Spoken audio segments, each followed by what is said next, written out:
Spark plugs. I know I have it in here somewhere. Ooh, fancy. Well, only thing we can do to find them. There we go. And some bonus ones.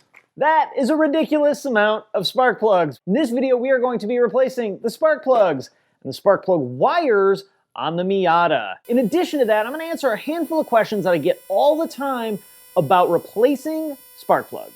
Before we can replace those spark plugs, we got to make sure that we're getting the right thing. There is an insane amount of different spark plugs that you can get. Different types of ground electrodes, different types of center electrodes, different coatings, different materials, different sizes. What is the right deal? I basically have two answers for this. If your car is stock, like our Miata, then you want to go with what the manufacturer recommends. In this case, we're going with an NGK BKR 5ES-11, and that's what Mazda says this car should have. Now, if your vehicle is modified, like the Golf R, then you get my other answer. It really depends on what the tuner or the manufacturer of all the aftermarket parts that you have or how much horsepower you're making really recommends. Even though my Golf R is rather modified, it's running on the stock plugs now. The tuning company did actually recommend a colder spark plug, but they're like $40 a piece. For the Miata, we're going with what Mazda recommends, so factory plugs, and we're gonna set them to the lower end of the factory gap. Now, if you wanna do some testing or experimentation with your car, you can do that. You can change the gap a little bit, try and stay within the range the OE recommends. You can also try and step up in a spark plug. The stock plugs on the Miata are a copper core, which is pretty common, and they have a nickel plating. We could look at going with something like a iridium plug or a ruthenium plug. It's usually okay if you want to move up in plug, but you really never want to go back. If your car requires a iridium plug, you want to make sure that that's what you're using. Seen so many Volkswagens run very, very poorly when they didn't have the right spark plug installed. And of course, I'll link the spark plugs that I'm using as well as all the rest of the tools and everything else down in the description. Also, big thanks to Advanced Auto Parts for partnering with me on this and a handful of other Miata videos. They've been awesome in helping me get this Miata ready for the autocross, and they're local, so that's pretty awesome too. For this job, we are going to need our spark plugs. We're going to be replacing the spark plug wires. A ratchet, I like the kind with the swivel head, that'll make coming out a little bit faster. An extension, the length of extension depends on how deep the well of the spark plugs is. I also like the kind that lock. That way our socket doesn't come off of our extension. Not mandatory, but it is pretty nice to have. We'll need a spark plug socket. Spark plug sockets are a little bit different from regular sockets in that they have an insert inside of them to help hold the spark plug. When you try that with a regular socket, there's a variety of different styles and types. There's a few different sizes. Some will have spring clips inside to hold the spark plug. Others are a compression fit. This one has a rubber sleeve inside, which I like the best. Even though the sleeve can come out from time to time, I usually glue mine in. Sometimes having a specialty spark plug socket is nice. This one has a wobble on it. Used to use this one for older 2-liter VWs. We will need a torque wrench. Now, if you don't have a torque wrench, you can take advantage of Advanced Auto's tool loaner program and pick one up from them. We're also going to need a spark plug gapping tool. That way we make sure we get the gap right on our spark plugs. Even if they come pre-gapped, we want to make sure we check it to be sure that they're right. This is the kind I like to use. In a pinch, you can use the coin kind, I guess, but this is really the kind you want to invest in. We'll use some dielectric grease. And then there's the question of anti-seize. I do not use anti-seize on spark plugs. The spark plugs we're using today have a trivalent coating, so they also don't require any anti-seize. You want to refer to the vehicle owner's manual or the spark plug manufacturer to see if they recommend or require anti-seize. Some may benefit from that, and some it may actually make the car run worse, so you want to make sure you do what either the spark plug manufacturer or the vehicle manufacturer recommend. Something else nice to have is a specialty pair of pliers meant for spark plug wires. This will help remove the wires a little bit easier. Here is our spark plug wires. These are awesome because they're actually pre-labeled 1, 2, 3, and 4, and well, I mean, there's only 4, so it shouldn't be that hard to keep track of them. Next, let's take a look at our spark plugs. Times 4. One was backwards in the box. How does that make you guys feel? Here is our plug. Let's go ahead and check our gap on it. These actually had a range of 0.04 inches to 0.044 inches. So here is our 0.040, or that's just over 1 millimeter. There we go. That's good. We can double check this side. See, this one doesn't fit. I'm going to go with the gap on the lower side of the spec. I think for stock cars, that usually performs a little bit better. Now what I'm going to do, I'm going to put this little sleeve back on it, set it to the side, and do the rest of them. Even if your spark plugs come pre-gapped, not a bad idea to just go ahead and double check them. What happens if the box got dropped and it falls on the ground electrode or something weird like that, or it's just not right from the factory? Definitely worth spending 2 minutes or so to double check your gap. That one's exactly where I want it to be. Another one that's right where I want it. Now, a couple other things we want to do. We want to take a look at our spark plug, make sure there's no other issues with it. I've had very few issues with brand new spark plugs, but again, if the box got dropped or something like that, the box may look okay, but the spark plug can have issues. You want to make sure you check the ceramic for cracks or damage. You want to look at the crush washer and make sure it's not flat. That would mean maybe someone installed it and then took it back out and put it back in the box and returned it. That may not be a big deal, but I wouldn't want to pay for a brand new spark plug that had already been installed. Now, if we needed to gap the spark plug, what we would do is we would measure our gap and see where it was. Let's say we need it to be 0.60. I can try, but I'm gonna end up breaking the center electrode. We take this side of our gap tool, and what we do very carefully, we take the tool on the ground electrode and we gently bend it. Now you can see I'm not even pulling that hard. It's pretty easy to get it way out to the point where you start bending the tool. That's crazy. That's like a foot of spark plug gap. So definitely not what we want. Our 0.6 fits like 3 times over.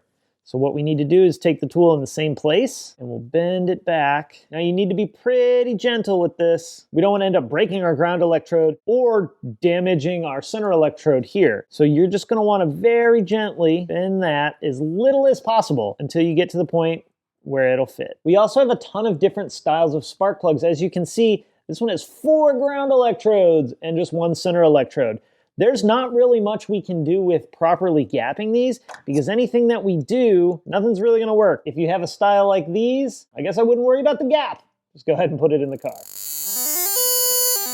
Our old spark plug wires and our new spark plug wires are all labeled, so doing this is going to be extra easy. If yours aren't labeled or they have a really weird routing, it's not a bad idea to put a little mark on the wire so we can make sure they go back in the right spot. We can do that very simply. 1, 2, 3, and then 4 will be the one that doesn't have a mark. On an inline 4 and inline 5, it's pretty easy to figure out which is cylinder 1 and which is cylinder 4 or 5. In almost every car, cylinder 1 is going to be the furthest away from where the transmission is bolted. So here's cylinder 1, 2, 3, and then 4 is the one closest to the transmission. When you get into VR6s and V6s and V8s and W8s and W12s and W16s, it gets quite a bit different. But really, most modern cars don't have spark plug wires anyway. Most everything else today is coil on plug. So you have the ignition coil, the spark plug wire all built into one unit, bolted right on or mounted right onto the spark plug.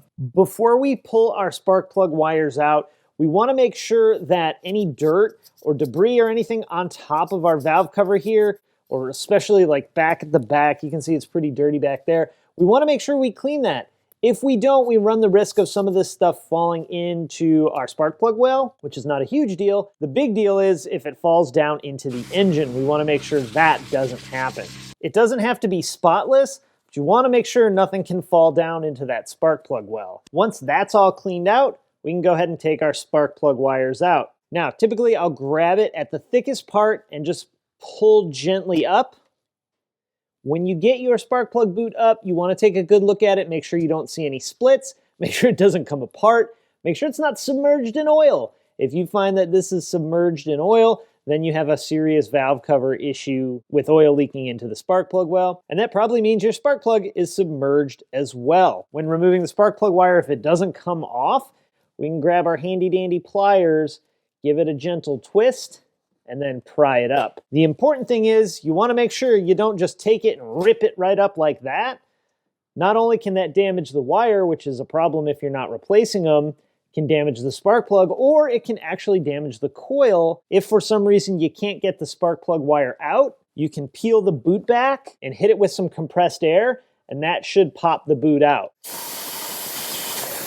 That works really well for stuck ignition coils. We got 1, we got 2, we got 3, and then our shorty back at the back, number 4. Now, just like we did when we cleaned up here before taking the boots off, we want to clean our spark plug wells, make sure there's no debris inside of there. We'll take some compressed air and a rag.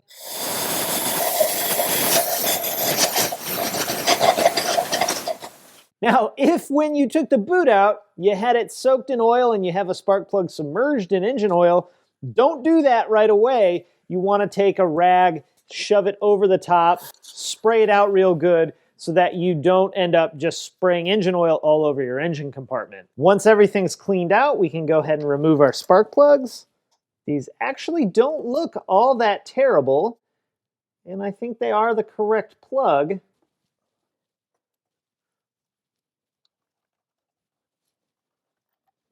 Something else I'm taking a really good look at is the threads on these. That last one didn't feel like it came out super happy. They look okay. We'll have to run a new one in and see how it feels going back together with it. Now, if for some reason you gotta walk away, I don't like to leave this exposed, just open holes into the engine. It may turn out that this is the place where all the 10mm like to hide. So throw a clean towel or something over it and everything will be safe for when you come back. These are the spark plugs that we took out of the Miata, and as you can see, these have a V cut into the center electrode. Now, if you're just replacing these for normal maintenance, you may not need to really worry about checking the gap of the old plugs. But if you're curious, and I am of course, or you're doing this as part of a diagnosis, say you have a misfire and your plugs are kind of worn out or looking grubby anyway, it's fun to check and see what the gap is. Just by looking at it, the gap looks bigger than what we gapped our new ones to, which is 0.040. That fits with plenty room to spare.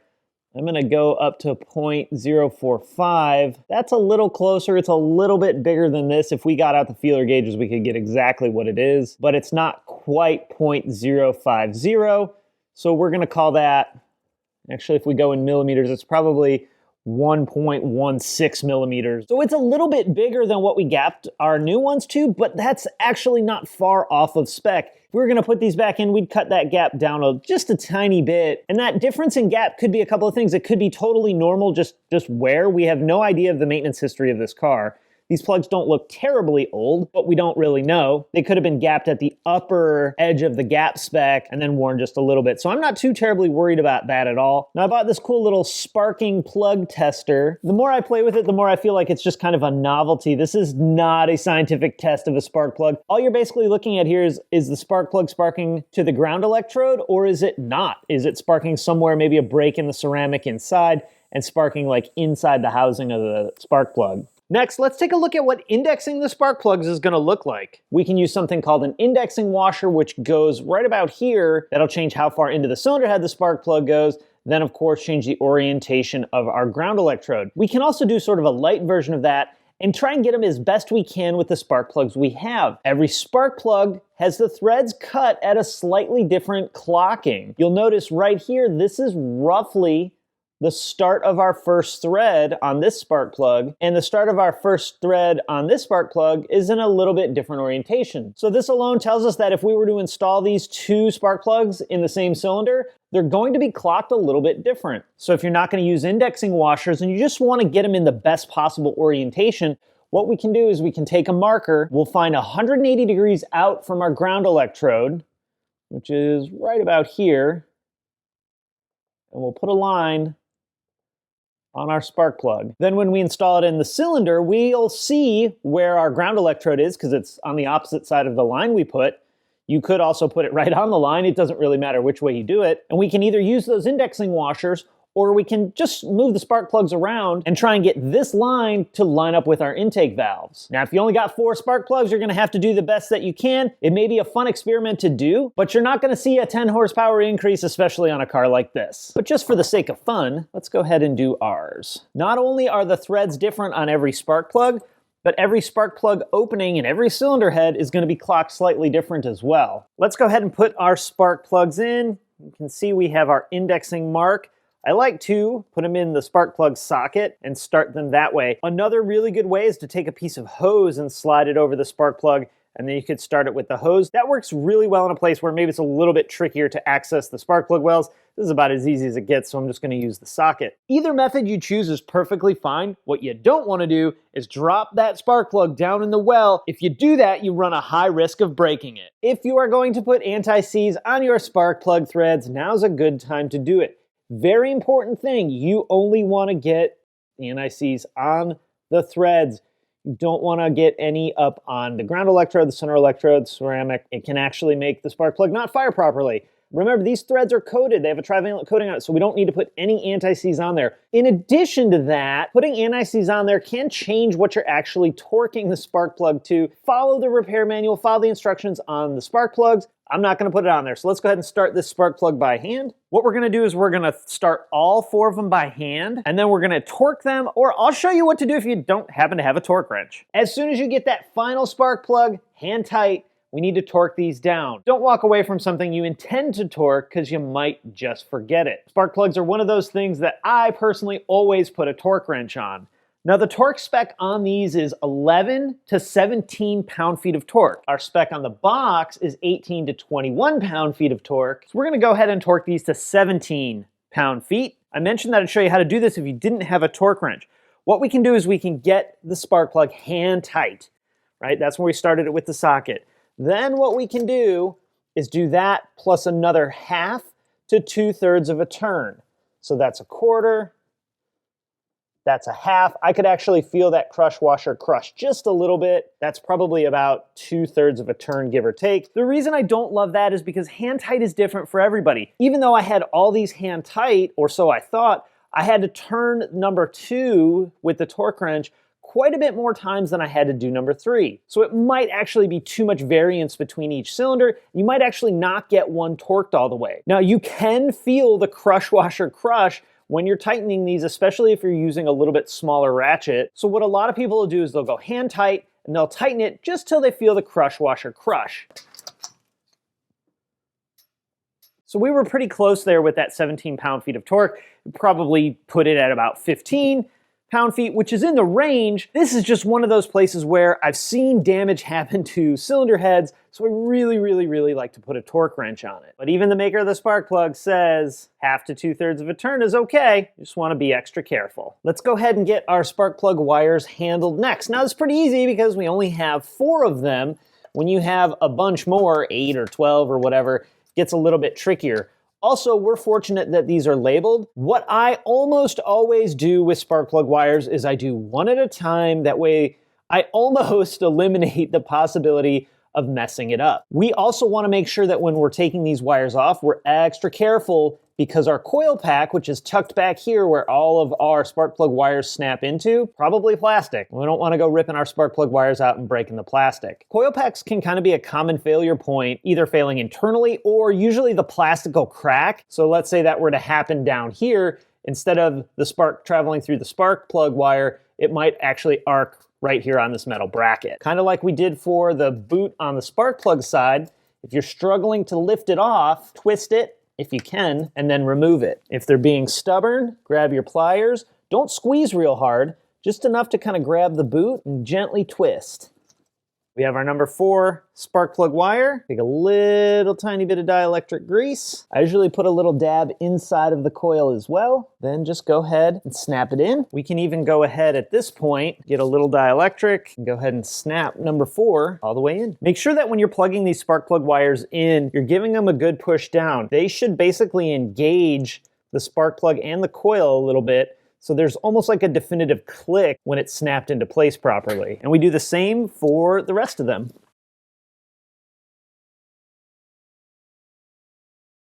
Now, if you get in a sticky situation and you can't get the boot off, I don't love doing this, but what you can do, and this is definitely a last resort, take a razor knife and cut the boot.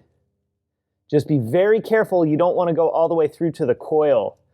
If it's being real stubborn, just cut the boot and then remove the spark plug wire. Keep in mind though, that's gonna pretty much ruin the spark plug wire. And we'll install our final one here. Next up, let's get these spark plug wires back in their right locations. Make sure that your wires are routed correctly, and if there's any kind of holder or retainer for the spark plug wire, be sure that it goes back in the right spot. We don't want our spark plug wires just flopping around. Once everything's totally installed, give it one final check, get any tools out of the way, and let's go ahead and fire it up and double check our work. So there we have it, new plugs, new wires, car runs fantastic. Couple of things as we wrap up. If you're replacing your spark plug wires as maintenance, I like to keep one extra one just in case we run into a potential spark plug wire issue down the road. Ideally, you keep the longest one that's good, that way it'll fit every cylinder, even if you have to twist it up or get it all woggly. Doesn't really matter because it'll actually fit. Now, how do we know when it's time to replace our spark plugs? Well, the easiest thing to do is follow the owner's manual and their recommended interval, especially if your car is stock. The interval on the Miata is every 30,000 miles, which isn't a big deal because they're like $3 Sparkies. Some vehicles have a 40,000 mile interval in, some with the high dollar iridium or ruthenium plugs will have a 120,000 mile interval and anywhere in between, so be sure to follow your repair manual. Now, if your car's modified, you may need to shorten that interval down quite a bit. Also, good idea to document the mileage that you replace the plugs and the wires so you can keep track of it. We had no idea the maintenance history of this car, so we're starting a fresh maintenance schedule at 160,000 miles, which should be pretty easy to keep track of as we move forward. All right, so with that, I'm gonna wrap it up. Guys, questions or comments, drop them down below. If you like this video, hit that thumbs up button. Big ups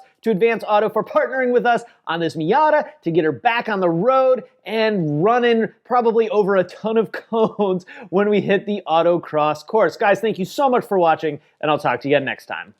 Bye-bye. I hope I rolled off camera. Let's do it this way.